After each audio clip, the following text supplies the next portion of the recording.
আচ্ছা, আপনারা কি একটা বিষয় খেয়াল করছেন? বাংলাদেশে যা হচ্ছে পরবর্তীতে কিন্তু ভারতেও তাই হচ্ছে। এইবার ভারতের তেলাপোকা বাহিনী ছাত্র ছাত্রীদের আন্দোলনে নরেন্দ্র মোদী সংসদ থেকে পালিয়ে যেতে বাধ্য হয়েছে। তার সাথে তার সিকিউরিটি গার্ডরা পর্যন্ত পালিয়ে যেতে বাধ্য হয়েছে। সংসদে এত কড়া নিরাপত্তা থাকার সত্ত্বেও, এত পুলিশ থাকার সত্ত্বেও ছাত্র ছাত্রীদের আন্দোলনের কাছে তারা হার মানছে। এই ভয়াবহ পরিস্থিতি দেখে চুপি চুপি নরেন্দ্র মোদী তার সিকিউরিটি গার্ড নিয়ে পালিয়ে গিয়েছে। বাংলাদেশে যেমন বর্তমানে ছাত্র ছাত্রীরা বাংলাদেশের শিক্ষামন্ত্রীর পদত্যাগের জন্য রাস্তায় নেমেছে, এখন আবার দেখা যাচ্ছে ভারতের ছাত্র ছাত্রীরা রাস্তায় নেমেছে ভারতের শিক্ষামন্ত্রীর পদত্যাগের জন্য। বাংলাদেশের কিছু ছাত্র ছাত্রীদের মুখ থেকে শুনলাম শুধু শিক্ষামন্ত্রী নয়, তারা স্বয়ং প্রধানমন্ত্রীরও পদত্যাগ চায়। এখন আবার শুনতেছি ভারতের কিছু ছাত্র ছাত্রীদের মুখেও তারাও নাকি শুধু শিক্ষামন্ত্রী নয়, নরেন্দ্র মোদীর পর্যন্ত পদত্যাগ চায়।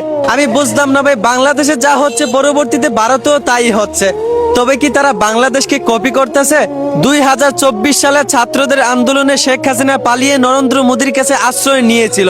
এইবার সেই নরেন্দ্র মোদী ছাত্রদের আন্দোলনে সংসদ থেকে পালিয়ে গিয়েছে।